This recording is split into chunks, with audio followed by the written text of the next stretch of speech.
नहमदुहु व नुसल्ली अला रसूलिहिल करीम अम्मा बाद फ़ाऊज़ु बिल्लाहि अस्समीइल अलीम मिनश्शैतानिर रजीम बिस्मिल्लाहिर रहमानिर रहीम रब्बि इश्रह ली सदरी व यस्सिर ली अमरी वहलुल उक़दतम मिन लिसानी यफ़क़हू क़ौली रब्बि ज़िदनी इल्मन इल्मा अल्लाहुम्मा अन्फ़अनी बिमा अल्लमतनी व अल्लिमनी बिमा यनफ़अनी व ज़िदनी इल्मा अल्हम्दुलिल्लाहि अला कुल्लि हाल व अऊज़ु बिल्लाहि मिन हालि अहलिन नार अल्लाहुम्मा अहदिनी व सद्दिदनी अल्लाहुम्मा इन्ना नसअलुकल हुदा वत्तुक़ा वल अफ़ाफ़ा वल ग़िना आमीन सुम्मा आमीन। सूरह बकरा आयत नंबर 97। कुल मन काना अदुव्वन लिजिब्रील फ़इन्नहु नज़्ज़लहु अला क़ल्बिका बिइज़्निल्लाहि मुसद्दिक़न लिमा बैन यदैहि व हुदन व बुश्रा लिल मुमिनीन।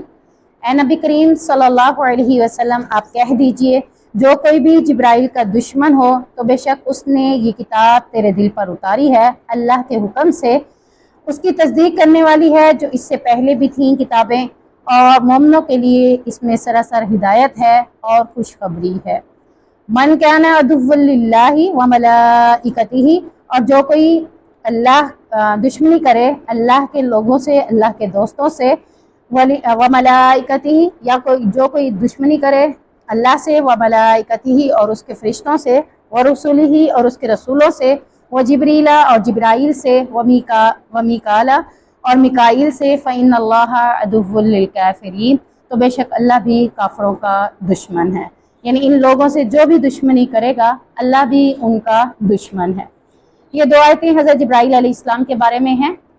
हज़रत इब्राहिम को यहूदी अपना दुश्मन समझते थे। क्यों समझते थे? वो कहते थे कि ये किताब क्यों लेके आता है, यानी अल्लाह का वो हुक्म क्यों ले आता है जो हमारे मिजाज के ख़िलाफ़ होता है। जैसे हमें कोई हमारे मिजाज के ख़िलाफ़ बात करे तो हमें कैसे लगता है, वो हालांकि वो दीनी बात बता रहा था, वो हमें बता रहा था ये आप काम गलत कर रहे हैं, लेकिन हमें ऐसे लगता है कि वो हमारा दोस्त नहीं, हमारा दुश्मन है। तो उन्हें भी ऐसे लगता था कि ये किताबें जो लेकर आया है, ये जिब्राइल लेकर आया है, तो ये हमारा दुश्मन है। वो ये ना समझते कि जिब्राइल कौन सा अपनी मर्जी से लेके आया। अल्लाह ताला ने इस आयत में वाज़िया कर दिया कि ये जो कुछ भी लेकर आया है तो ये तो अल्लाह के हुक्म से लेकर आया है। ये पहले किताबों की भी तस्दीक करता है। कौन सी चीज़? किताब कुरान पाक। यानी कुरान पाक का जिक्र करते हुए अल्लाह ताला कह रहे हैं कि ये किताब एक ऐसी किताब है जो पहले आने वाली किताबों की भी तस्दीक करती है और मोमिनों के लिए इसमें क्या है, हिदायत भी है और खुशखबरी भी है। हम इस पूरे कुरान का जब मुताला करते हैं तो हमें ये तो मिलता है कि ये मोमिनों के लिए हिदायत है और खुशखबरी है, पर ये कहीं नहीं मिलता कि ये किताब सिर्फ पढ़ने के लिए उतारी गई। अल्लाह ने इस किताब का जो मकसद रखा है वो समझ ये आती है कि ये हिदायत है और मोमिनों को हिदायत को कबूल करने की वजह से दुनिया की सख्तियां, दुनिया की आजमाइशें, दुनिया की बातें सुननी पड़ेंगी, तो उसके ऊपर अल्लाह ताला उनको खुशखबरी सुनाता है ताकि वो दिल को थोड़ा ना करे, गमगीन ना हो, परेशान ना हो कि इनके ऊपर कुफार जिंदगी को तंग करते हैं, लोग इनके ऊपर जिंदगी को तंग करते हैं, तो इन्हें पता हो कि इनका रब इनको जन्नत की खुशखबरी सुनाता है। फिर अल्लाह ताला ने दूसरी आयत के अंदर ये वाज़िया कर दिया, जो कोई भी अल्लाह का, फरिश्तों का, जिब्राइल का, मिकाइल का और रसूलों का दुश्मन होगा, बस सुन लो कि बेशक अल्लाह ऐसे काफरों को दोस्त नहीं रखता, बल्कि ऐसे काफरों का अल्लाह भी दुश्मन है। यानी अल्लाह को ना मानना, अल्लाह के रसूल को ना मानना, अल्लाह के फरिश्तों को ना मानना, दर हकीकत कुफ्र करना है। और अल्लाह ताला ने ऐसे काफरों को मजीद कह दिया कि वो काफिर तो हैं ही हैं, दूसरा उनका मामला क्या है कि वो अल्लाह के दुश्मन भी हैं। इन आयात के बारे में कहा जाता है कि सैयदना अब्दुल्ला बिन सलाम ने आप सल्लल्लाहु अलैहि वसल्लम की तशरीफ़ आवरी के बारे में जब सुना तो उस वक्त वो अपनी ज़मीन में फल चुनने के लिए गए हुए थे। आप जब तशरीफ़ ले आए तो वो आपकी खिदमत में हाजिर होकर अर्ज़ करने लगे कि मैं आपसे 3 सवाल पूछता हूँ जिनके जवाब नबी के अलावा कोई भी नहीं दे सकता। नंबर 1, क़यामत की सबसे पहली निशानी कौन सी है? यानी वो चेक कर रहे थे कि ये नबी है भी सही या नहीं है, और ये सवाल ऐसे हैं कि जिनका जवाब नबी के अलावा कोई भी नहीं दे सकता। क्यों? क्योंकि इनका इल्म सिर्फ अल्लाह को है। अल्लाह अपने इल्म में से जिसको चाहता है उसको नवाज देता है, तो वो किसको चाहता है? नबियों को। तो नबियों के ज़रिए फिर आम लोगों तक भी उस बात की अवेयरनेस की जाती है। तो उसने ये जो बात की कि आपके अलावा कोई भी, अगर आप नबी हुए तो नबी ये सवाल के जवाब दे सकता है, तो मैं मान जाऊंगा कि वाक़तन आप अल्लाह के नबी हैं। तो सबसे पहला सवाल, क़यामत की सबसे पहली निशानी क्या है? दूसरा सवाल, अहले जन्नत को सबसे पहले खाने में क्या खाना दिया जाएगा? तीसरा सवाल, और वो कौन सी चीज़ है जो बच्चे को कभी बाप के मुशाबा बना देती है और कभी माँ के मुशाबा बना देती है? हम जैसे कहते हैं ना, ये बच्चा अपने बाप पे गया, ये बच्चा अपने माँ पे गया, या ये ददिहाल पे गया है तो ये ननिहाल पे गया है। दर हकीकत माँ के अक्स के अंदर ही ननिहाल का अक्स होता है, बाप के अक्स के अंदर ही ददिहाल का अक्स होता है। तो उसने ये 3 क्वेश्चन किए। नंबर 1, क़यामत की सबसे पहली निशानी क्या है? नंबर 2, जन्नत में खाने के लिए सबसे पहला खाना कौन सा दिया जाएगा? नंबर 3, कि जो बच्चा होता है वो कभी बाप के मुशाबह क्यों होता है और कभी माँ के मुशाबह क्यों होता है? आप सल्लल्लाहु अलैहि वसल्लम ने फरमाया, इन सवालों के जवाब अभी अभी मुझे जिब्राइल अलैहिस्सलाम बता कर गए। यानी आपके आने से पहले, आपके सवाल करने से पहले मुझे इन सवालों के जवाब जिब्राइल बता गए। अब अल्लाह ताला इंसान के सीनों के राजों को जानता है। अल्लाह ताला ने उसके सीने के राज को जान लिया कि वो सवाल करेगा, और आप सल्लल्लाहु अलैहि वसल्लम को उसका इल्म भी जिब्राइल के जरिए दे दिया। अब्दुल्ला बिन सलाम रज़ियल्लाहु तआला अन्हु ने कहा, जिब्राइल ने क्या कहा? आपने फरमाया हाँ, जिब्राइल ने कहा है। तो उन्होंने कहा कि फरिश्तों में से ये यहूद का दुश्मन है। यानी आप जिब्राइल का नाम दे रहे हैं कि जिब्राइल ने मुझे ये इल्म दिया है, तो ये तो यहूदियों का दुश्मन है। तो आप सल्लल्लाहु अलैहि वसल्लम ने इस पर ये आयत तिलावत की कि मन काना अदुव्वन लिल्लाहि व मलाइकतिही व कुतुबिही व रुसुलिही व जिब्रीला व मीकाल, कि जो कोई भी जिब्राइल मिकाइल का दुश्मन है तो वो अल्लाह का दुश्मन होगा। फिर आपने इन सवालों के जवाब दिए। पहले उसके उस सवाल को क्लियर किया जिस सवाल को उसने लास्ट में किया कि ये तो जिब्राइल का दुश्मन है। तो अल्लाह के नबी ने ये आयत पढ़ के उसका जहन वाजिया किया कि वो अल्लाह का दुश्मन नहीं है, बल्कि अल्लाह ने कहा कि जो उसका दुश्मन होगा वो दर हकीकत मेरा दुश्मन है। तो ये बात जाहिर करना इस बात की अलामत है कि वो अल्लाह का दोस्त है। आपने पहले सवाल का जवाब दिया कि क़यामत की पहली निशानी वो आग है जो लोगों को जमा करके मशरिक से मगरिब की तरफ ले जाएगी। यानी उसने पूछा था क़यामत आने की सबसे पहली निशानी क्या है, जहाँ से पता चलेगा कि क़यामत आ रही है। तो पहली निशानी क्या बताया कि वो आग है जो लोगों को मशरिक से लेकर घसीट कर या जमा करके मगरिब की तरफ ले जाएगी। देखिए, हवा चलती है, तेज़ आंधी चलती है, तो क्या कुछ उड़ के कहाँ से कहाँ चला जाता है। कितने पोस्टर उड़ जाते हैं, कितना बाहर के सामान उखेर कर नीचे गिर जाते हैं, कितने दरख्त जो मजबूत होते हैं वो भी जड़ से उखड़ जाते हैं अल्लाह के हुक्म से। तो बंदा ये सोचे कि हम कैसे जाएंगे, तो अल्लाह ताला उस आग के जरिए इंसान को भी घसीट कर उस मशरिक से मगरिब की तरफ ले जाएगा। दूसरा सवाल जो उन्होंने पूछा था कि जन्नत को सबसे पहला खाना कौन सा दिया जाएगा, तो उसका जवाब है कि अहले जन्नत में जन्नत वालों को जो सबसे पहला खाना खिलाया जाएगा वो मछली का जिगर होगा। हालांकि दुनिया में मछली के अंदर जिगर बिल्कुल मामूली सा निकलता है, वो उसके अंदर होता ही नहीं, वो निकाल के फेंक देते हैं। लेकिन अल्लाह तबारक व तआला ने दुनिया से हट के खाना खिलाना था। जैसे हम कहते हैं ये सारी चीजें खा खा के थक गया, कोई नई डिश हो, कोई नई चीज हो, तो अल्लाह ने मेहमान नवाजी में जो नई चीज बताई है तो वो क्या बताई है कि जन्नतियों को मछली के जिगर का बढ़ा हुआ हिस्सा खिलाया जाएगा। नंबर 3, मर्द का पानी औरत पर और औरत का पानी मर्द पर गालिब क्यों आता है, इसके बारे में बताया कि अगर मर्द का पानी औरत के पानी पर गालिब आ जाए तो बच्चा बाप की मुशाबत होता है, और अगर औरत का पानी मर्द के पानी पर गालिब आ जाए तो बच्चा माँ के मुशाबह होता है। तो ये बताने का मकसद ये है कि एक किस्म का अल्लाह ताला ने मियाँ बीवी के मेलाप से बच्चे की पैदाइश रखी है, तो उस मेलाप के साथ जो पानी का इजहार किया है तो उसका बताया है कि मर्द के पानी के गालिब होने पर, यानी आप ऐसे समझ लें कि मर्द के पानी को XX का नाम ले लें और औरत के पानी को Y। साइंस इस तरह से कहती है कि X जमा Y मिल जाए तो मर्द की मुशाबह होता है। यानी इसमें क्यों, क्योंकि इसमें 2 पॉइंट किसके हैं, XX के, और XX किसका पानी है, मर्द का पानी है। तो अगर औरत का पानी Y जमा X, यानी X थोड़ा है, Y डबल है, तो फिर क्या हुआ, लड़की हुई और लड़की बच्चा भी माँ के मुशाबे होगा, लड़की भी होगी और लड़की होने के साथ बच्चा माँ के मुशाबे भी होगा। यानी पानी के गालिब आने पर, जैसे हम कहते हैं काला पानी ज्यादा मिलाएं व्हाइट पानी कम मिलाएं तो बोतल ही खिलाई जाएगी ना, पानी तो नहीं बन जाएगा। और अगर पानी ज्यादा हो बोतल कम हो, बच्चे को बोतल डाल के दे दे, बच्चे ने क्या कहना है, ये पानी है बोतल नहीं है। तो जो चीज ज्यादा होगी उसका असर होने की वजह से वही चीज कहलाई जाएगी। तो ये सवालों के जवाब आप सल्लल्लाहु अलैहि वसल्लम ने दिए। उस वक्त अब्दुल्ला बिन सलाम ने इस्लाम को कबूल नहीं किया हुआ था।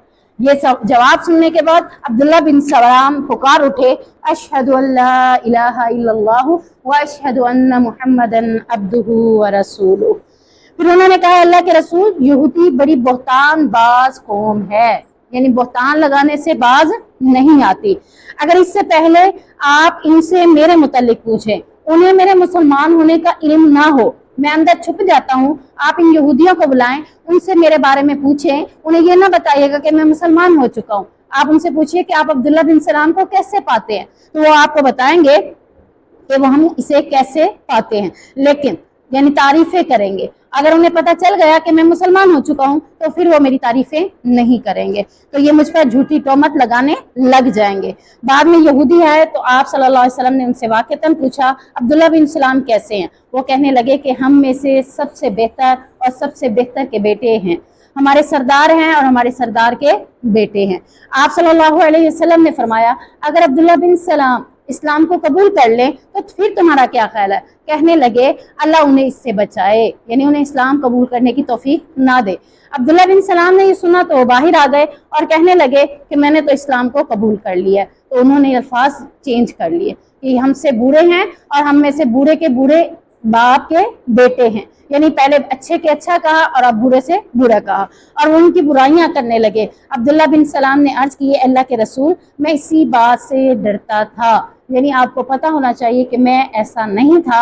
अगर कोई आके आपको बताएगा कि अब्दुल्ला बिन सलाम ऐसे था, कहीं आप भी उसकी बात के ऊपर यकीन ना कर लेते, तो मैं इसलिए ये बात वाज़िया कर रहा था कि मैं इस्लाम से पहले इनकी नज़र में कैसा था, अब इस्लाम लाने के बाद इनकी नज़र में कैसा हो गया।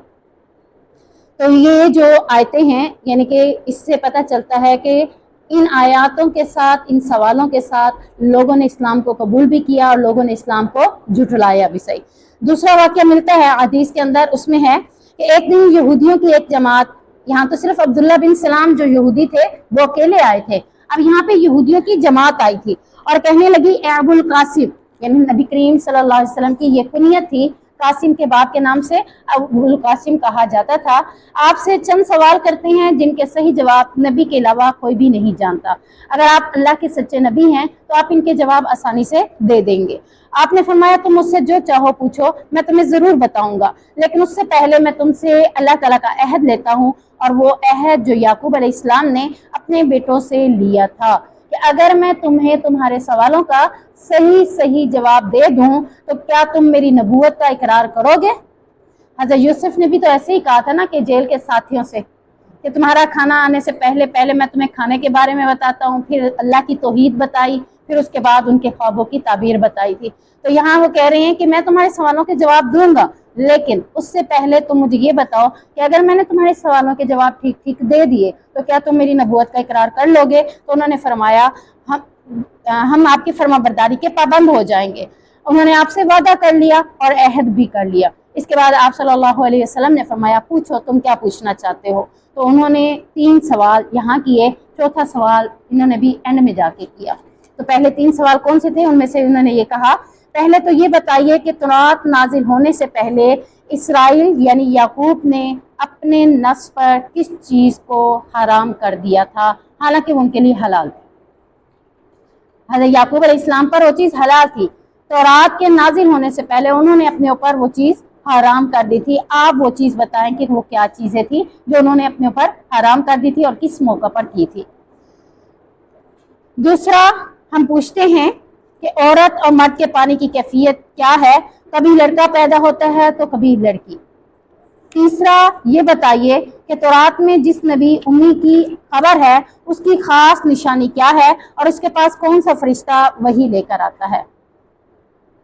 दोबारा रिपीट करती हूँ, तौरात नाजिल होने से पहले इसराइल यानी बनी हज़रत याकूब ने अपने ऊपर किस चीज़ को हराम कर दिया था। नंबर 2, औरत और मर्द के पानी की कैफियत क्या होती है, न कभी लड़का और कभी लड़की क्यों होती है। तीसरा, तौरात में जिस नबी यानी उम्मी की खबर है उसकी खास निशानी क्या है और उसके पास कौन सा फरिश्ता वही लेकर आता है।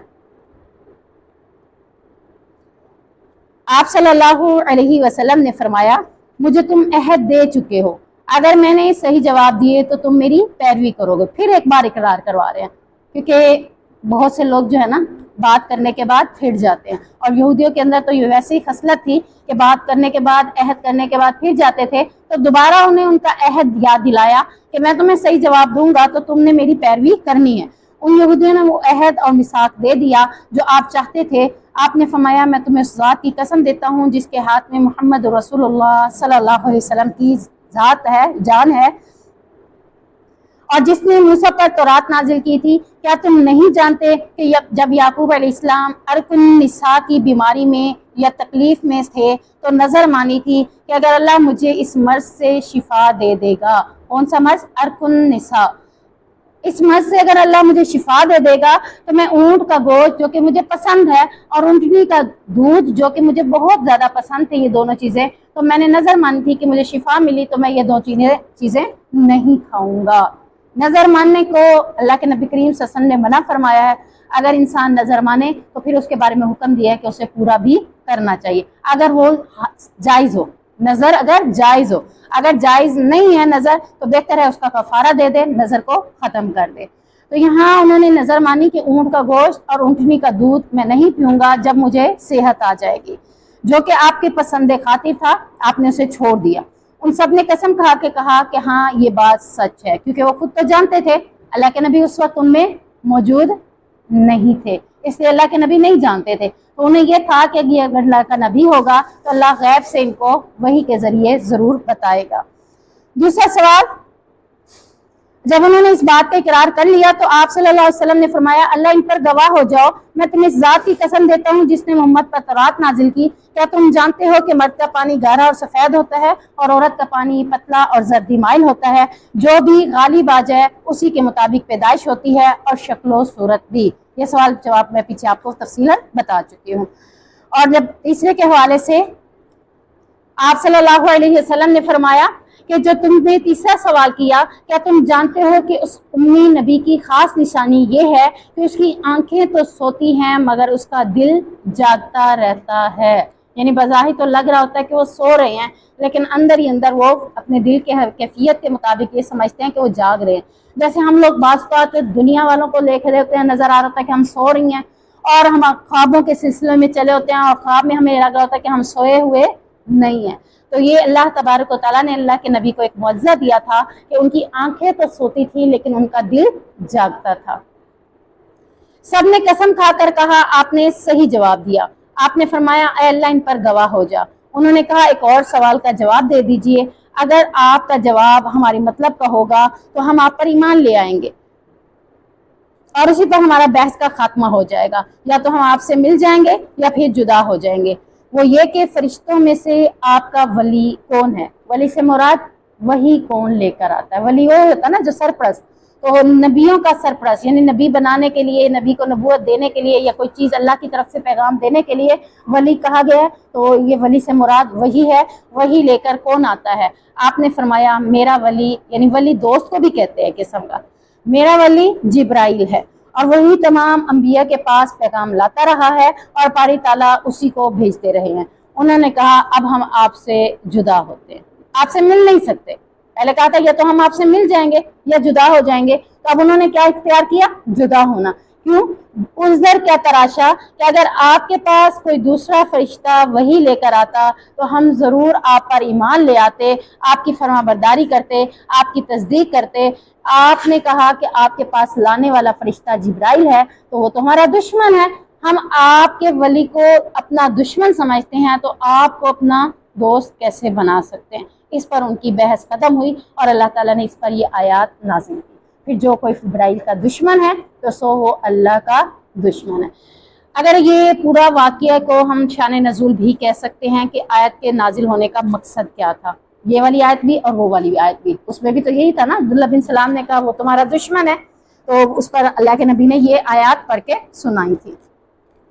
इसी तरह आप सल्लल्लाहु अलैहि वसल्लम जब रात को तहज्जुद के लिए उठते थे तो तहज्जुद की जो दुआ इस्तिफ्ताह पढ़ते थे उसमें भी अल्लाहुम्मा रब्बा जिब्राइला व मीकाइला, वो जो दुआ है उसमें भी इसी तरह के अल्फाज का इस्तेमाल होता है। तो पता चला कि रब जिब्राइल का भी है, मीकाइल का भी है, आसमान और ज़मीन को पैदा करने वाले का भी है। तो ये इजहार था कि हम जिब्राइल को मानते हैं और ये दुआ इस्तिफ्ताह के तौर पर तहज्जुद की नमाज में पढ़ी जाती है। वलक़द अंज़लना इलैका आयातिम बैयिनात, और बिलाशुबा यकीनन हमने तेरी तरफ वाज़िह आयात नाज़िल की हैं या वाज़िह दलीलें तुम्हें दी हैं। वमा यकफुरु बिहा इल्लल फासिकून, और उनसे कुफर नहीं करते मगर वो जो फासिक हैं। यहाँ फासिक से मुराद यहूदी है, क्योंकि वो मानते ही नहीं थे तो अल्लाह ताला ने इनको फासिक के नाम से याद किया। तो ये फासिक जो है यहूदियों का जिक्र है।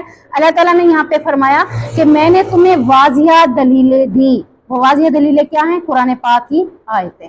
वो जो कहते थे वो हमारा दुश्मन है, अल्लाह ने वाज़िह कर दिया, वाज़िह कर दिया ना। तो वाज़िह आयतें हैं, वाज़िह दलीलें हैं, हर चीज़ साफ जाहिर है, उसमें कोई अल्लाह ताला ने शक व शुबा की गुंजाइश छोड़ी ही नहीं है। यहूदियों के तमाम असरा यानी छुपी हुई बातों को भी अल्लाह के नबी पर जाहिर कर दिया कुरान के ज़रिए। तो अल्लाह तबारक व तआला कह रहे हैं कि खुली और वाज़िह दलीलें देखने के बावजूद भी चाहिए तो इन्हें ये था कि ये इस्लाम को कबूल कर लेते, लेकिन इन्होंने अपनी आंखों से सब कुछ देखते हुए भी आंखों को क्या कर दिया? बंद कर दिया। जैसे हम दुनिया के अंदर देखते हुए भी कि कौन गलत है और कौन सही है और क्या अच्छा है और क्या बुरा है, लेकिन फिर भी आंखें बंद कर देते हैं और समझते हैं कि शायद कि हम सही हैं। आंखें बंद कर देने से कोई सही नहीं होता। तो यहाँ भी अल्लाह ताला ने कहा कि वो ईमान लाने पर महरूम कर दिए गए और इस नेमत को वो हासिल ना कर सके। इस्लाम एक बहुत बड़ी नेमत है जिसको अल्लाह ताला ने कहा कि वो इस नेमत से महरूम हो गए। अवकुल्लमा आहदु अहदन नबज़हु फरीकुम मिनहुम, और क्या जब कभी उन्होंने कोई अहद किया तो उसे उनमें से एक गिरोह ने फेंक दिया। बल अक्सरुहुम ला युमिनून, बल्कि उनके अक्सर ईमान नहीं रखते। ये हमारे सामने अभी पीछे वाक़या गुजर गया। अहद किया, क्या किया? फेंक दिया, छोड़ दिया उसको, उस पर ईमान ना लाए। तो पहले अल्लाह ताला कह रहे हैं कि एक गिरोह ईमान नहीं लिया था, फिर अल्लाह ताला कह रहे हैं अक्सर ही इनमें ऐसे हैं, यानी कसरत किसकी है? ना मानने वालों की, और मानने वालों की तादाद क्या है? कम, थोड़ी। इल्ला कलील, तो हमेशा थोड़े लोग ही जो होंगे वही अल्लाह की जमात होगी, वही अल्लाह के लोग होंगे। जो कसरत होती है इस बात का सबूत नहीं है कि अल्लाह उनसे राजी है। कसरत वालों से हमेशा अल्लाह नाराज रहता है। अल्लाह ने हमेशा हर नबी की कौम के साथ जिक्र किया, तो नबी के साथ जो जिक्र किया वो इल्ला कलील का किया, और नबी के नाफरमानों का जो जिक्र किया तो वो अक्सर का किया, कि अक्सर लोग थे, कसरत लोग थी जो ईमान नहीं लाती थी। तो अल्लाह के नबी को यहाँ पे ये वाजिया किया जा रहा है कि यहूदियों की ये कभी आदत थी, पुरानी आदत थी कि वो पहले तो अहद कर लेते थे, लेकिन जब अहद को निभाने की बारी आती थी तो वो अहद से मुकर जाते थे, उसको छोड़ देते थे। ये उनका पुराना शेवा है। ए नबी आप गमगीन ना हो। जब देखे उन्होंने सवाल पूछे होंगे, सवाल पूछते हुए उन्होंने अहद किया होगा, और अहद करने के बाद जब जवाब मिल गया और वहां से मुंह मोड़ कर चले होंगे, तो नबी के दिल को क्या होगा, ठेस पहुंची होगी, गम लगा होगा। अल्लाह के नबी तो दिल को तसल्ली देने के लिए अल्लाह ने ये आयत नाजिल की कि ये अक्सर ही ऐसे हैं, ये ईमान नहीं लाते, अहद शिकनी करते हैं, इसमें ताज्जुब की बात नहीं है। वलम्मा जाअहुम रसूलुम मिन इंदिल्लाह, और जब उनके पास अल्लाह की तरफ से एक रसूल, उसकी मुसद्दिकुल लिमा माअहुम, उसकी तस्दीक करने वाले आया जो उनके पास था, नबज़ फरीकुम मिनल्लज़ीना उतुल किताब, तो उन लोगों में से एक गिरोह ने जिन्हें किताब भी दी गई थी, उन्होंने क्या किया, किताब अल्लाहि वराअ ज़ुहूरिहिम, अल्लाह की किताब को अपनी पीठों के पीछे फेंक दिया, कअन्नहुम ला यअलमून, ऐसे फेंक दिया जैसे वो इस किताब को जानते ही नहीं है। हमारे यहाँ माशरे में एक बात की जाती है कि कुरान पाक जिसने लिया हुआ हो पीट करके ना बैठो उसकी तरफ। यही क्या भाई, बड़ा गुनाह है, ये किताब है, कुरान है, अल्लाह की किताब है, इसको पीठ पीछे लेकर ना बैठो। जबकि इस्लाम में इस चीज को जो पीठ पीछे फेंकने का जिक्र किया गया है वो ये किया गया है कि उस पर अमल ना करना, खुद आगे बढ़ जाना, अमल को पीछे छोड़ देना, तो ये है पीठ पीछे फेंकना। ये तो गुनाह हो सकता है, वो गुनाह नहीं, वो जो हम समझते हैं वो गुनाह नहीं है। जिसे हम गुनाह समझते नहीं वो असल में गुनाह है। उसका जिक्र अल्लाह ने कुरान में कर दिया कि इनके पास किताबें भी आई और उन्होंने क्या किया, किताबों के हुक्मों को पीठ पीछे फेंक दिया, खुद आगे बढ़ गए, आगे निकल गए, मेरी मर्जी में जो भी करूं उसे पीछे छोड़ दिया। तो अल्लाह को ये बात पसंद नहीं है। अल्लाह कहते हैं ये ऐसे हो जाते हैं जैसे ये जानते ही नहीं है। तो ये कौन से लोग थे, जिनके पास रसूल आया और तस्दीक भी लेकर आया, यानी नबी करीम को जब मबूस किया गया और कुरान ने तौरात की तस्दीक भी कर ली, तो यहूदियों की बदनसीबी देखिए कि उन्होंने फिर भी आपको झुठला दी।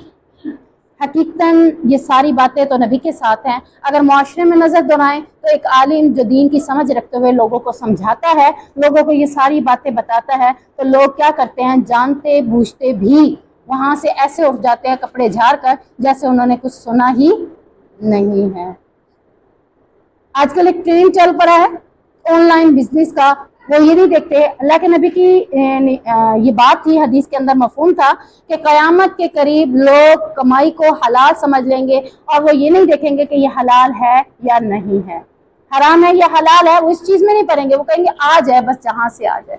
तो आजकल बहुत ज्यादा दीनदार तबका भी इसमें मुलविस होता नजर आता है। मैं क्या ऑनलाइन काम कर लो, इतने डॉलरों से इतने पैसे बन जाते हैं, इतना सब कुछ हो जाता है। मैं अक्सर कुछ लोगों के घरों में जाती हूँ, पिछले दिनों भी एक घर में गई तो वहां पे कर रही थी, तो मैंने कहा ये क्या है, कहती बस ये बेचनी होती हैं चीजें, कुछ कुछ मार्केट में करनी होती हैं, देखना पड़ता है ये डाउन चल रही है मार्केट या ओपन चल रही है, जैसे करे इस तरह से हमारे डॉलर बन जाते हैं और मैं महीने में इतने इतने पैसे कमा लेती हूँ।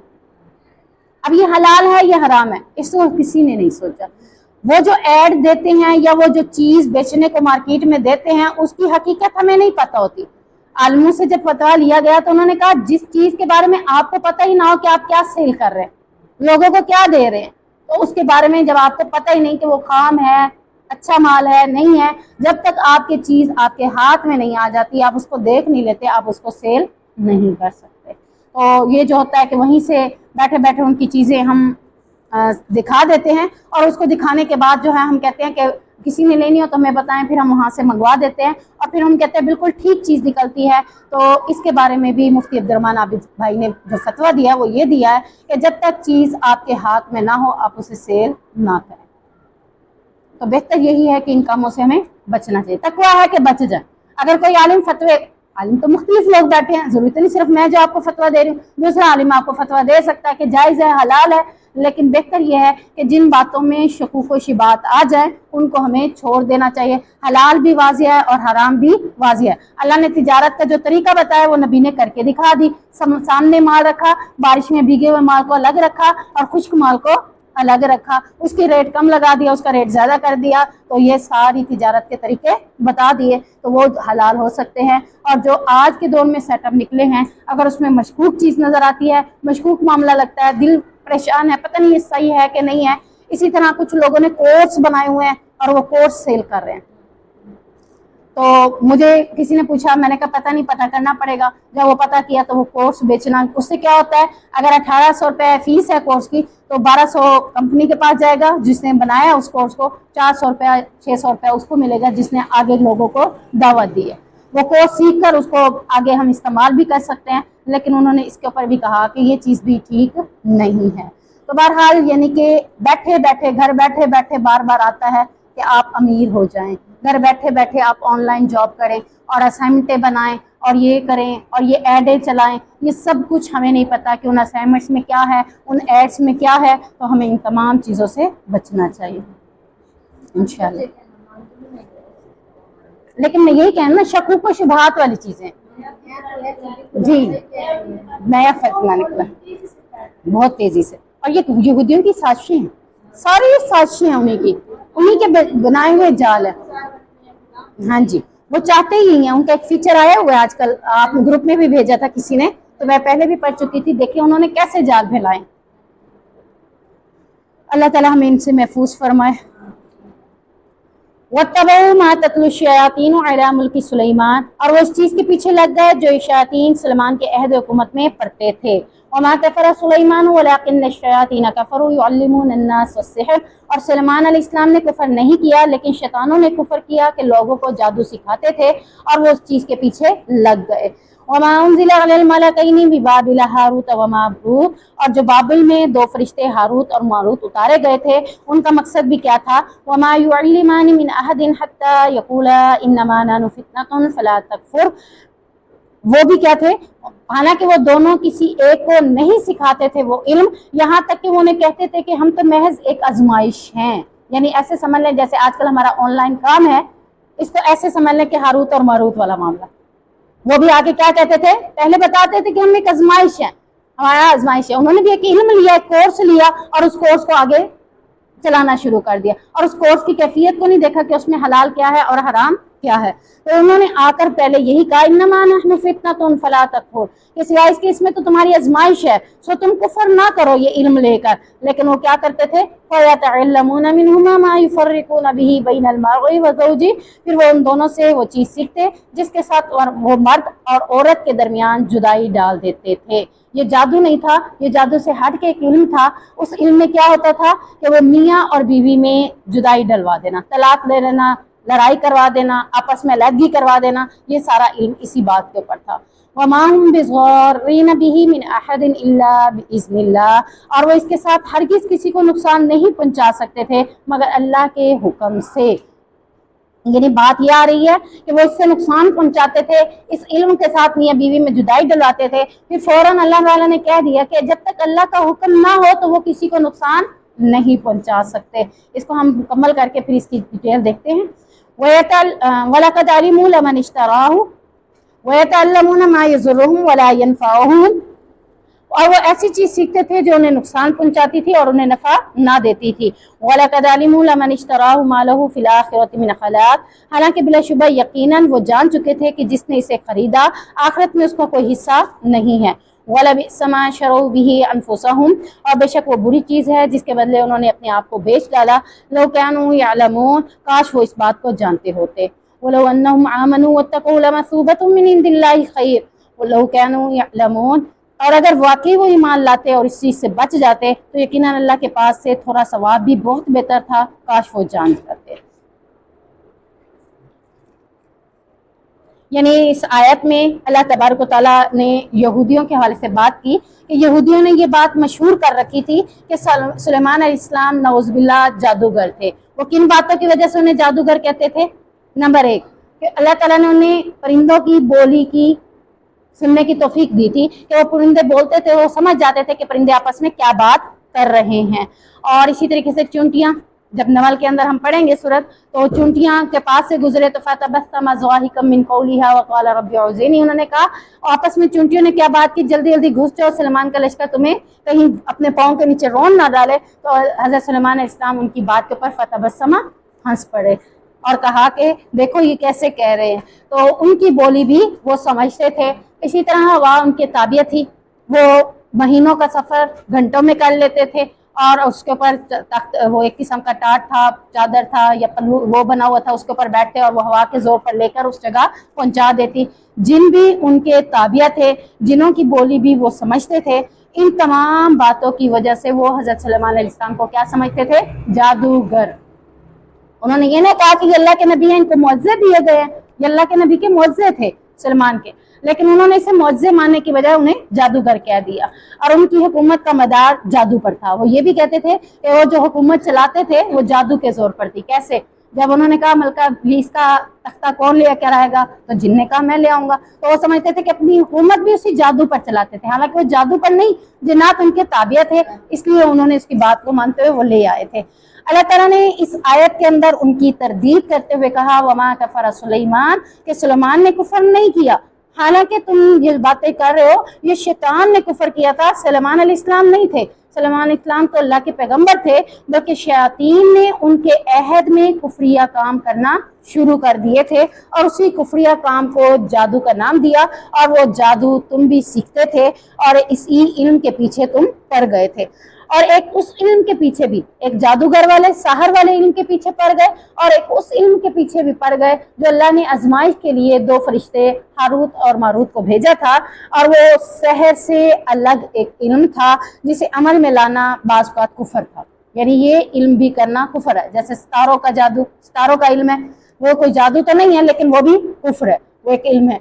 तो इसी तरह ये मियाँ बीवी में जुदाई डालने वाला एक इल्म था जिसे अल्लाह ने कुफर का नाम करार दिया। और उन्होंने भी आकर उस वक्त तक किसी को इल्म नहीं सिखाते थे जब तक उसे बता ना देते थे कि ये इल्म तुम्हारे लिए खतरे का बाइस है, तुम्हारे लिए आजमाइश है, फितना है, तुम्हारे लिए फ़ायदा नहीं है, इसमें नुकसान है। लेकिन फिर भी वो मजबूर करते थे कि हमें सिखाया जाए। जब आज हम लोगों को बता देंगे कि ये जैसे आप कह रही हैं, नहीं मानते, उन्होंने भी नहीं माना। उन्होंने कहा हमें सिखाइए, हमने सीखना है। सो उन्होंने सीख लिया उस इल्म को और उस इल्म के बारे में अल्लाह ताला ने कहा कि लिहाजा तुम इस इल्म को कुफ्र के लिए इस्तेमाल करना शुरू कर दिया। यहूदियों की अखलाकी पस्ती का हाल ये था कि वो उनसे वो इल्म सीखते और उसमें से वो बातें सीखते जो सरासर नुकसान पहुंचाने वाली होती थी, फायदा वाली नहीं थी, जिस पर शयातीन सबसे ज्यादा खुश होता था। और मुसलमान इसमें क्या होता था, जुल्म की चक्की में पिस जाते थे। अब कौन से मुसलमानों पर इस इल्म का या सहर का इल्म का असर होता है? उन मुसलमानों पर जिन्होंने सुबह शाम के अस्कार ना किए हों और डेली सूरह बकरा ना पढ़ी हुई। ये जो है ना, इल्ला बिइज़्निल्लाह, अल्लाह के हुक्म से। अल्लाह ने हमें हुक्म दिया है ना, एक मुसलमान है अपने शर के दरवाजे बंद करने के लिए नबी के जरिए पैगाम दे दिया कि सुबह शाम के अस्कार जरूर करने हैं। और उसके साथ साथ हमें क्या कहा कि जिस घर में सूरह बकरा पढ़ी जाती है शयातीन उस घर से भाग जाते हैं। तो ये तौर हमें दे दिया। अब इस तौर के ऊपर अगर हम अमल नहीं करते तो फिर अल्लाह का हुक्म हमारे ऊपर चल जाता है और वो जादू असर कर जाता है, वो इल्म हम पर असर कर जाता है जो मियाँ बीवी में जुदाई डलवाने का बाइस होता है। तो यहाँ से हमें पता चला कि हम अपना वार को रोकने के लिए खुद ही तदबीरें करें। वो तदबीरें क्या हैं? कभी भी सुबह शाम के अस्कार और सूरह बकरा की तिलावत को ना छोड़ें। आप यकीन करें इंशाअल्लाह अज़ीज़, जो बच्चा बड़ा बिगड़ा हुआ हो, जो बच्चा गलत रास्तों पे चलता हो, शयातीन हमें नजर आ रहा हो कि शयातीन इससे ये काम करवा रहे हैं, आप उसे सुबह शाम के अस्कार ज़बरदस्ती करवाएं। उसको सूरह बकरा का कुछ ना कुछ हिस्सा डेली पढ़वाएं कि चलो 4 दिन में, 5 दिन में, 8 दिन में, चाहे 10 दिन में कंप्लीट करे। थोड़ी थोड़ी सूरह बकरा रोजाना पढ़ना शुरू कर दे, इंशाल्लाह उसमें आप बहुत सी तब्दीलियां अपने अंदर देखेंगे, उस बच्चे के अंदर भी देखेंगे। माएँ आकर कहती है बड़ा गुस्से वाला है, बड़ा तेज है, मेरा बेटा यूं है, मेरा बेटा यूं है, मेरी बेटी यूं है, तो उन्हें चाहिए कि वो सुबह शाम के अस्कार डेली करें और सूरह बकरा की तिलावत करें। इंशाल्लाह शैतान के जोर से वो निकल जाएंगे और इंशाल्लाह अल्लाह के हुक्म में आ जाएंगे, फिर अल्लाह उन्हें कोई तकलीफ नहीं पहुंचाएगा।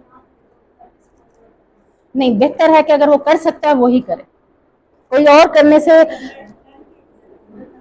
नहीं। आप ये देखें ना, अगर तो वो मानने की उम्र में है तो फिर तो मान जाएगा, अगर वो मानने की उम्र से निकल गया, बात वही आती है ना, बात वही आती है कि जब अल्लाह के नबी ने कहा कि तुम 7 साल के हो जाएं तो उन्हें सिखाओ, जब 10 साल के हो जाएं, सिर्फ नमाज नहीं है, इसमें ये सारी चीजें आ जाती हैं।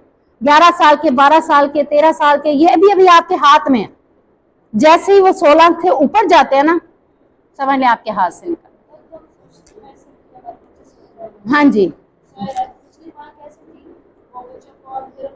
छोड़ जाती थी। और ये भी तो है ना कि एक औरत ने आकर आलिम से पूछा कि मैं अपने बच्चों को सुबह की नमाज का आदी कैसे बनाऊं, वो नहीं बन पा रहे। उसने कहा अगर तुम्हारे घर में आग लग जाए तो क्या करोगी, बच्चों को सोए पड़े हैं कैसे उठाओगी। कहती है वो उठाऊंगी, नहीं उठेंगे। वो कहते नहीं उठेंगे फिर क्या करोगी। कहती घसीट के मैं बाहर ले आऊंगी। हाँ, नमाज के लिए भी ऐसे ही घसीट के ले आओ कि तो उसे जहन्नुम से तुमने बचाना है। तो यहीं से अंदाजा कर ले कि माँ की जिम्मेदारी कितनी बड़ी थी इस मामले में। हम अगर कल को हमारी औलाद ने हमारा गिरेबान पकड़ लिया कि ये खुद तो नमाजी थे, खुद तो दीनदार थे, खुद तो अमल करते थे, लेकिन इन्होंने हमें नहीं कहा। अब भी तरीका है, अब भी एक तरीका है दुआ का। माँ की दुआ जो है ना इंशाल्लाह कबूल होती है। रब्बना हब लना मिन अज़वाजिना व ज़ुर्रिय्यातिना क़ुर्रता अयुन वजअलना लिलमुत्तक़ीना इमामा। सिर्फ दिन में नहीं, रात को जब आंख खुले, जिस वक्त भी खुले, आप एक कलमा या रब्बी लकल हम्दु कमा यंबगी लिजलाली वजहिका व अज़ीमी सुल्तानिक, सोए सोए लेटे लेटे अल्लाह से दुआ करेंगे, अल्लाह मेरी औलाद को नमाजी बना दे, या अल्लाह मेरी औलाद को नेक और सालिहा बना दे। चलते फिरते, उठते बैठते, रातों को जागते, करवट बदलते, जब जब आपके जहन में बात आए यही आए तो इंशाल्लाह अल्लाह जरूर बनाएगा। आज नहीं तो कल, कल नहीं तो परसों। आप अपना फरीजा अदा करें दुआ के साथ और उसे समझाने के साथ, अल्लाह उसको हिदायत देगा इंशाल्लाह। आप सल्लल्लाहु अलैहि वसल्लम के हवाले से बात आती है कि आप सल्लल्लाहु अलैहि वसल्लम पर भी जादू किया गया था। सैयदा आयशा बयान करती हैं कि कबीला बनु ज़रीक से ताल्लुक रखने वाले एक शख्स लबीद बिन आसिम बिनुल आसिम, अलिफ्लाम अलिफ्ला बना के ना, उसने नबी करीम सल्लल्लाहु अलैहि वसल्लम पर जादू किया जिससे आप मुतासिर हुए। चुनाचा आपका ख्याल होता था कि आपने फलां काम कर लिया, हालांकि आपने वो काम ना किया होता था। यानी जादू की वजह से वो ये फील होता था कि उन्होंने कर लिया, जबकि उन्होंने वो काम नहीं किया होता था। ये मामला ऐसा ही चलता रहा कि एक दिन एक रात मेरे पास थे, तो बार बार अल्लाह ताला से दुआ कर रहे थे। इसके बाद मुझसे फरमाने लगे, आयशा क्या तुम्हें मालूम है कि अल्लाह ताला ने मुझे वो बता दिया है जो मैंने उससे पूछा। मेरे पास 2 आदमी आए थे, जिनमें से एक मेरे सर के करीब और दूसरा मेरे पाँव के पास बैठ गया। एक ने दूसरे से पूछा इस शख्स को क्या हुआ, दूसरे ने कहा इस पर जादू किया गया। यानी नबी को बताया जा रहा है, दोनों आपस में गुफ्तगू कर रहे हैं और नबी क्या देख रहे हैं, ख्वाब देख रहे हैं, ख्वाब में ही ये सारा कुछ दिखाया जा रहा है। उसने पूछा किसने किया है, दूसरे ने जवाब दिया लबीद बिन आसिम ने। उसने पूछा किस चीज में किया है, दूसरे ने जवाब दिया कंगी या बालों और खजूर के गोशे के खिलाफ में। इसलिए कहा जाता है कि बालों को आप सीधे सीधे बाल ना फेंके, मरोड़ के अच्छे तरीके से या फिर क्या काट काट के फेंक दें। और कुछ लोग कहते हैं कि बालों को दफना देना चाहिए, वो भी अच्छी बात है, लेकिन अगर दफनाने के हद तक इतने सारे इकट्ठे करके फिर बैठे रहें वो गलत है। बेहतर है कि आम रूटीन के बालों को अच्छी तरह उनको करपुर के काट कूट के या ऐसे फोल्ड करके उनको अच्छी तरह गिरे बांध के फेंक दे तो वो कोई मसला नहीं है, वो वैसे ही जमीन के अंदर खुद ब खुद दब जाएंगे। तो बहरहाल उसने पूछा जिस चीज में इसने जादू किया है वो कहाँ है, दूसरे ने जवाब दिया बैरे जरवान में, यानी कुएं के अंदर वो चीज मौजूद है जिसके ऊपर जादू किया गया है।